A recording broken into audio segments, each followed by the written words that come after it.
So today we begin with a new cycle, that is menstrual cycle.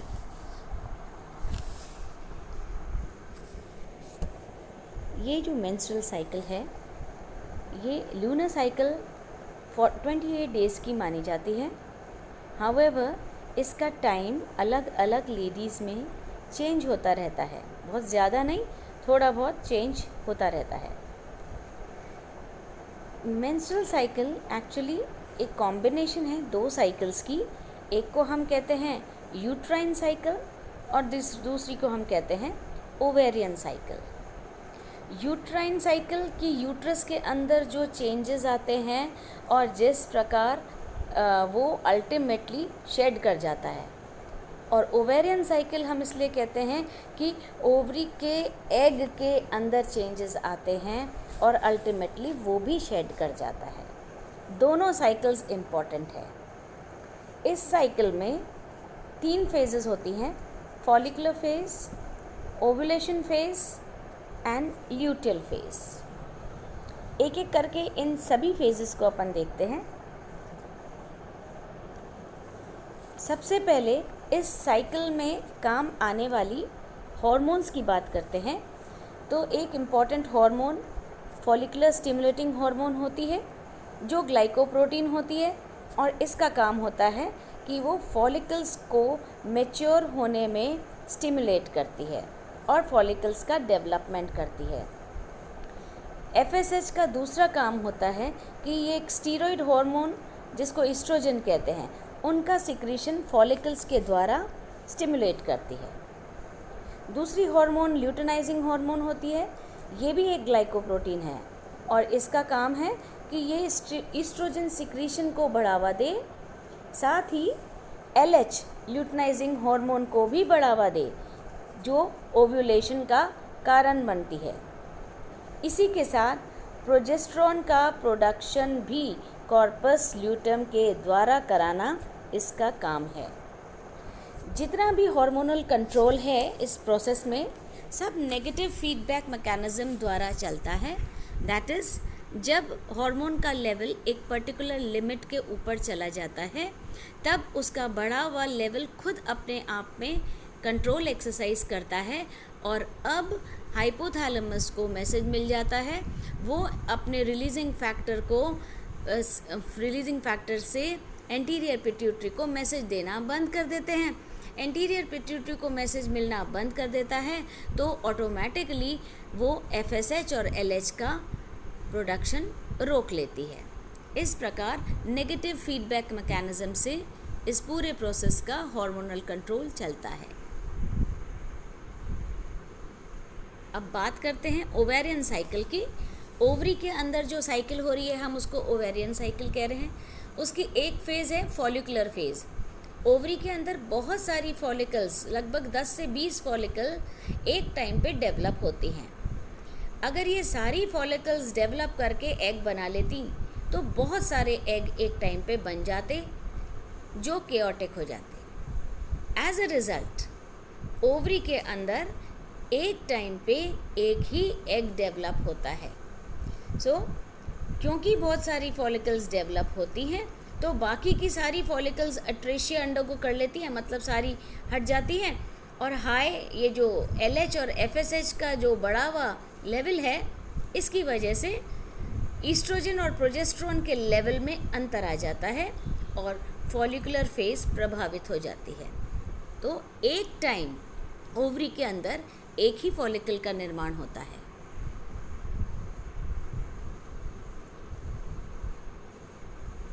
ये भी follicular phase represent कर रहे हैं कि जैसे जैसे फॉलिकल, वो जो एक फॉलिकल का साइज़ जो बढ़ रहा है, जैसे जैसे वो साइज़ बढ़ रहा है उस फॉलिकल के अंदर लिक्विड जमा होने लग जाता है और एक लिक्विड फिल्ड कैविटी बन जाती है जिसको एंट्रम कहते हैं. ये एंट्रम का फॉर्मेशन अपन प्रीवियस लेक्चर में भी कर चुके हैं. जैसे जैसे ईस्ट्रोजन का लेवल बढ़ता है वैसे वैसे फॉलिकल मैच्योर होने लग जाती हैं और आसपास की फॉलिकल रिग्रेस होने लग जाती है. मेंस्ट्रुअल साइकिल के 14वें दिन जब फॉलिकल का बहुत ज़्यादा बढ़ा हुआ आकार अब थम जाता है और ईस्ट्रोजन का जो लेवल है उसकी वजह से LH और FSH के प्रोडक्शन में डिफरेंस आ जाता है। FSH का लेवल कम होने लगता है जबकि LH का लेवल बढ़ने लग जाता है। तो एक तरफ आप कहते हैं ईस्ट्रोजन बढ़ता है, FSH घटता है और LH बढ़ने लग जाता है। एज अ रिज़ल्ट इन तीनों हॉर्मोन्स का जो इम्बैलेंस क्रिएट होता है वो ओव्यूलेशन का कारण बनता है and that is the egg comes out of its original place और वो आकर के ओविडक्ट के अंदर इनफैक्ट फिम्ब्रिएटेड फनल द्वारा कैच कर लिया जाता है और वहाँ से वो ओविडक्ट में चला जाता है। तो ये था ओव्यूलेशन। जब एग बाहर निकल जाता है और ओव्यूलेशन की प्रोसेस हो जाता है तब उस एग से कंसर्न्ड सारी membranes theca, granulosa, fibroblast, capillaries, ये एक थिक सब्सटेंस बना देते हैं जो येलो कलर का होता है और उसके अंदर एक प्रोटीन आ जाता है ल्यूटिन और इस पूरे जो ऑर्गन सेटअप है इसको अपन कॉर्पस ल्यूटियम कहते हैं। ये कॉर्पस ल्यूटियम बन जाता है। ये कॉर्पस ल्यूटियम सेक्स हार्मोन का मेजर सोर्स है। जैसे ईस्ट्रोजन और प्रोजेस्टेरॉन आगे जा कर के इसी के द्वारा सिक्रीट होंगी जो आगे के प्रोसेस को लीड करेंगी। अब प्रोसेस स्टार्ट करने से पहले ये की इवेंट्स अपन इसमें देख लेते हैं। डे 1 में आपको दिख रहे हैं फॉलिकुलर ग्रोथ दिख रही है। देन सेकंड नंबर पे वो आपको दिख रहा है कैसे फॉलिकल छोटी थी बड़ी हो गई, उसके अंदर फ्लूइड फिल कैविटी जो एंट्रम थी वो एनलार्ज हो गई और बहुत बड़ी हो गई अब फॉलिकल। देन नेक्स्ट प्रोसेस आपको दिख रहा है सेकंड 2 लिखा हुआ है, ओव्यूलेशन हो गया, एग निकल के बाहर आ गया और ओविडक्ट के अंदर आ जाता है। देन जहाँ पे 3 लिखा है वहाँ पे ल्यूटिल फंक्शन हो गया क्योंकि जब वो ओविडक्ट के अंदर आ जाता है एग मेम्ब्रेन्स जो इस प्रकार पीछे छूट जाती हैं अब वो एक कचरा बना लेती हैं जिसके अंदर आर्टरीज वगैरह सब फिल हो जाती हैं और येलो कलर का सब्सटेंस ल्यूटिन बन जाता है। तो ये स्ट्रक्चर कॉर्पस ल्यूटियम बना देता है। और फोर्थ में आपको दिख रहा है ल्यूटियल रिग्रेशन कि जब कॉर्पस ल्यूटियम का काम ही नहीं होता क्योंकि आगे एक डिफरेंट स्टेज आ जाती है तब वो सूख करके कॉर्पस एल्बिकन्स में बदल जाता है। जो अपन ये सारे प्रोसेसेस अपन अब एक एक करके स्टडी करते हैं। तो अब बात करते हैं मेंस्ट्रुअल साइकिल के बिगनिंग की। Menstrual cycle is composed of 3 phases. पहली को अपन अगर स्टार्ट करते हैं डे 1 जब से ब्लीडिंग होती है वहाँ से स्टार्ट करते हैं तो पहला अपन कहते हैं मेंस्ट्रुअल फेज या ब्लीडिंग फेज, ये डे 1 से डे 4 तक होता है। दूसरा प्रोलिफरेटिव फेज या फॉलिकुलर फेज, ये डे 5 से डे 14 होता है। और तीसरा सिक्रेटरी या ल्यूटियल फेज, ये डे 15 से डे 28 होता है। पहला मेंस्ट्रुअल फेज होता है 4 दिन का, दूसरा फॉलिकुलर फेज होता है 10 दिन का और तीसरा ल्यूटियल फेज होता है 14 दिन का। तो ये थी एक पूरी मेंस्ट्रुअल साइकिल की phasic list. Now we start with the follicular phase. Follicular phase में सबसे पहले बात करते हैं कि हाइपोथैलेमस की neurosecretory cells releasing factor produce करती हैं। ये रिलीजिंग फैक्टर एंटीरियर पिट्यूटरी के पास जाता है और एंटीरियर पिट्यूटरी को फॉलिकुलर स्टिमुलेटिंग हार्मोन प्रोड्यूस करने के लिए इनिशिएट करता है। जैसे ही फॉलिकुलर स्टिमुलेटिंग हार्मोन बनती है वैसे ही development of Graafian follicles start हो जाता है। फॉलिकल्स के बनते बनते FSH ग्राफिन फॉलिकल का निर्माण स्टार्ट कर देता है और साथ ही साथ ये सारी फॉलिकल्स मिल करके अब ईस्ट्रोजन सिक्रीट करने लग जाती हैं। ईस्ट्रोजन का काम होता है कि वो इंडोमेट्रियल लाइनिंग जो पिछले मेंस्ट्रुअल साइकिल की वजह से सब टूट टाट गई थी उसको वापस से रिस्टोर करे। तो towards the end of this phase, जब तक ये फेज़ ख़त्म होता है, मतलब 14 दिन का जो हो रहा है, जब तक ये फेज़ ख़त्म होता है तब तक एंडोमेट्रियल लाइनिंग अपनी ओरिजिनल फॉर्म में आ जाती है। ईस्ट्रोजन का काम, ईस्ट्रोजन के कुछ और काम होते हैं, जैसे वो एक्सटर्नल जेनिटेलिया में ग्रोथ, बॉडी के हेयर की ग्रोथ को इन्फ्लुएंस करता है, ब्रेस्ट डेवलपमेंट इन्फ्लुएंस करता है, फीमेल के टिपिकल बॉडी शेप को डिटरमिन करता है, देन फीमेल की वॉइस को पिच देता है। और ये सारे अपन ने स्टडी किए थे जब ईस्ट्रोजन का हम सेकेंडरी सेक्सुअल कैरेक्टर्स एक्सप्लेन कर रहे थे, ईस्ट्रोजन द्वारा सेकेंडरी सेक्सुअल कैरेक्टर्स का कंट्रोल डिस्कस कर रहे थे। नाउ जैसे ही ईस्ट्रोजन का कॉन्सेंट्रेशन बढ़ने लग जाता है और वो एक पर्टिकुलर लेवल तक पहुंच जाता है अपनी चरम सीमा पे, तब ईस्ट्रोजन का यह बढ़ा हुआ लेवल एंटीरियर पिट्यूटरी पे नेगेटिव इफेक्ट लगाता है, जिससे कि FSH बनना बंद हो जाता है। FSH बनना जैसे बंद हो जाता है तब एंटीरियर पिट्यूटरी एक और हार्मोन सिंथेसाइज करने लग जाती है, जिसको ल्यूटिनाइजिंग हार्मोन कहते हैं, LH। तो ईस्ट्रोजन का बढ़ावा लेवल, FSH कम होना और LH बढ़ जाना, ये तीनों हार्मोनल डिस्टर्बेंस जिस प्रकार मचाते हैं, वैसे ही एग अपने सारी मेम्ब्रेन्स को तोड़ते हुए बाहर की तरफ निकल जाता है, या हम कहते हैं ovulation takes place, that is release of ovum from the ovary. Ovulation primates में 2 मेंस्ट्रुअल साइकिल के बीच होता है और कई लेडीज़ ओव्यूलेशन के दौरान टेम्परेचर में कमी महसूस करती हैं, मतलब they undergo a drop in temperature.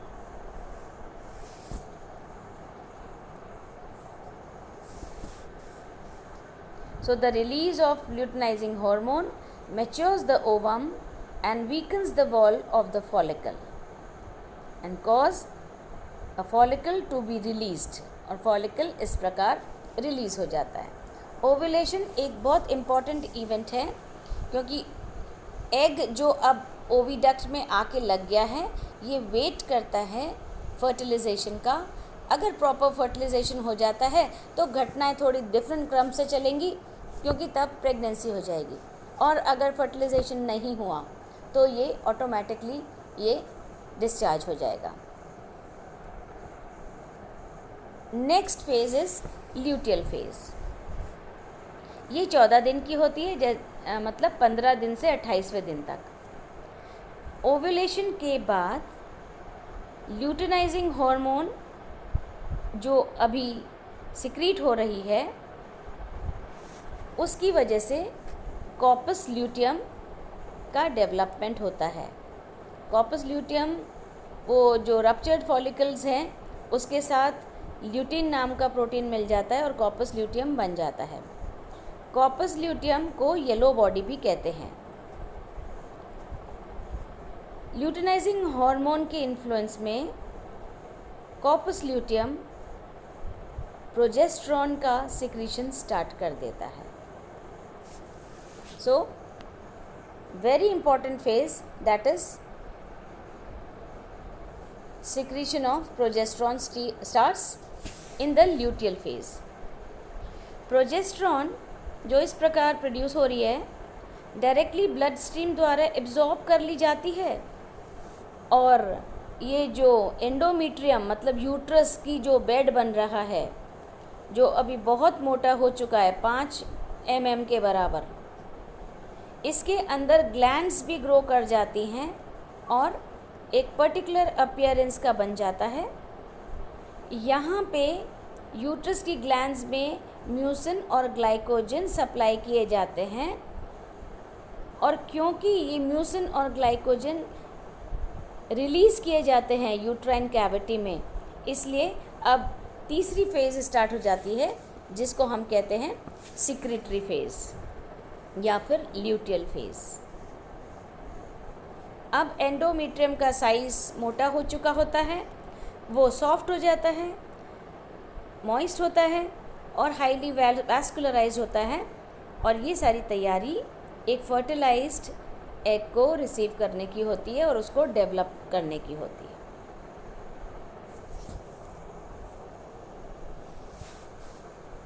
If the ovum is not fertilized, इतनी तैयारियों के बाद भी अगर स्पर्म ने ओवा को फर्टिलाइज नहीं किया, तो ये जो प्रोजेस्टेरॉन का बढ़ा हुआ लेवल है अभी तक, ये पिट्यूटरी ग्लैंड को इन्फ्लुएंस करता है और एंटीरियर पिट्यूटरी अब ऑटोमेटिकली इस प्रोसेस को नेगेटिव फीडबैक द्वारा चलाती है और LH का प्रोडक्शन रुक जाता है। LH का प्रोडक्शन जैसे ही रुकता है या कम होता है, वैसे ही कॉर्पस ल्यूटियम घटने लग जाता है। कॉर्पस ल्यूटियम के घटते ही अलग तरह के फिजियोलॉजिकल चेंजेस आने लग जाते हैं। नाउ, जैसे ही प्रोजेस्टेरॉन का लेवल कम होता है, कॉर्पस ल्यूटियम टूटने लगता है या रिग्रेस होने लगता है, और जैसे ही कॉर्पस ल्यूटियम टूटने लगता है, अब ये जो यूट्रस जो अभी तक इतना मोटा और हाईली ग्लैंडुलर और वैस्कुलर हो चुका होता है, ये अपने हार्मोनल सपोर्ट को खो देता है। जब यूट्रस से हार्मोनल सपोर्ट ही खो जाता है, तो अब इसके अंदर ऑक्सीजन और न्यूट्रिएंट्स की कमी आ जाती है। ऑक्सीजन, न्यूट्रिएंट्स और हार्मोनल सपोर्ट की कमी के फलस्वरूप अब एंडोमेट्रियल लाइनिंग, मतलब यूट्रस की वो इतनी मोटी परत, ये बिल्कुल बिखर के ये स्लाव ऑफ कर देती है, मतलब ये परत पूरी तरह से ब्रेक डाउन करके टूट जाती है लोकल इस्चीमिया के द्वारा। अब ये extra secretion plus blood lining cells plus unfertilized egg plus blood from the broken capillaries, ये सारी चीज़ें मेंस्ट्रुअल फ्लो बनाती हैं, जो वजाइना के बाहर डिस्चार्ज कर दिया जाता है। अब क्योंकि ये वो एग ही तो था जो फर्टिलाइजेशन के लिए वेट कर रहा था, और अब फर्टिलाइजेशन नहीं हुआ तो फिर ये टूट करके बाहर चला गया, तो इसको funeral of the unfertilised egg भी कहते हैं, या फिर इसको weeping of the uterus for the lost ovum, मतलब यूट्रस अपने खोए हुए अंडे का शोक मनाता है, इसीलिए मेंस्ट्रुअल साइकिल हो जाती है। When the progesterone level in the blood falls, अब जब प्रोजेस्ट्रॉन की लेवल ब्लड में एक पर्टिकुलर लिमिट तक नीचे आ जाती है, तब पिट्यूटरी ग्लैंड पे वापस ये मैसेज पड़ता है, क्योंकि वहाँ तो नेगेटिव फीडबैक चलता है, उसकी इतनी लो वैल्यू हो जाती है प्रोजेस्ट्रॉन की कि वापस न्यूरोसेक्रेटरी सेल हाइपोथैलेमस से पिट्यूटरी के ऊपर रिलीजिंग फैक्टर देते हैं। ये रिलीजिंग फैक्टर एंटीरियर पिट्यूटरी को वापस से FSH मैन्युफैक्चर करने की या प्रोड्यूस करने के लिए इन्फ्लुएंस करता है, और फिर से ये स्टेज फॉर्म होने लग जाती है।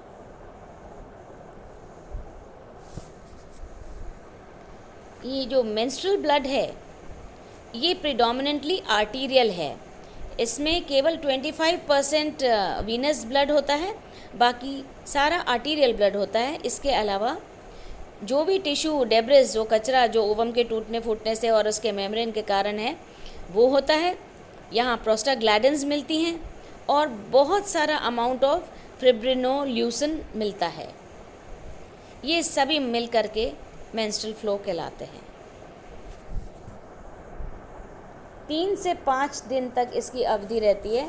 अलग अलग व्यक्तियों के अंदर एंडोमेट्रियल इस लॉस के कारण अब पतला हो जाता है, इसकी एस्ट्रोजन वैल्यू भी कम हो जाती है, और इन सब के फलस्वरूप FSH का बढ़ना स्टार्ट हो जाता है, क्योंकि दोबारा अब वापस से एग बनेगा, फिर वापस फर्टिलाइजेशन के लिए रुकेगा और फिर वापस साइकिल हो जाएगी।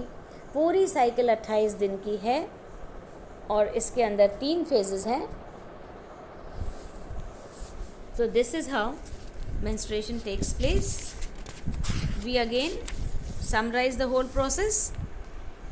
कि reproductive system of female primates show a regular cyclic change that is regarded as periodic preparation for a possible fertilization and pregnancy. इस पैटर्न ऑफ इवेंट को मेंस्ट्रुअल साइकिल कहते हैं, जिसमें 3 फेजेस होती हैं. मेंस्ट्रुअल या ब्लीडिंग फेज जो 4 दिन की होती है, प्रोलिफरेटरी या फॉलिकुलर फेज जो 10 दिन की होती है, और सिक्रेटरी या ल्यूटियल फेज जो 14 दिन की होती है. Thank you.